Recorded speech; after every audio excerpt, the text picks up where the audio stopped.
Welcome to the Slop Farm. Enjoy the video. Start by preparing your system and saving data before removing WSL. Open PowerShell as administrator and run WSL list verbose to list installed distributions. Export any important data using WSL export distro name C /backup/distro tar to create a portable backup copy.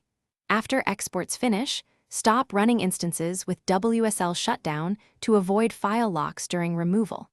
Finally, unregister unwanted distributions using WSL unregister distro name to remove their virtual file systems completely. Next, disable the Windows features that provide WSL functionality to fully remove integration. In an elevated PowerShell session, run Disable Windows Optional Feature Online Feature Name Microsoft Windows Subsystem Linux and confirm the prompts.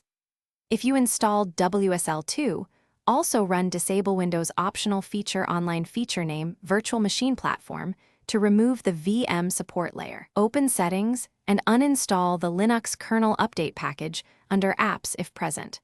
Reboot the PC after these changes to allow Windows to complete feature removal and update system components. After reboot, remove leftover files and confirm WSL is gone from the system. Use File Explorer or PowerShell to delete distro folders in %user profile %backslash/appdata/local/packages that match each Linux app package name. Remove any installed kernel files from C /Windows/System32/ or from the programs list if an installer added entries. Run WSL list verbose to verify no distributions remain and run WSL shutdown to ensure no services persist. Finally, optionally clean related registry entry.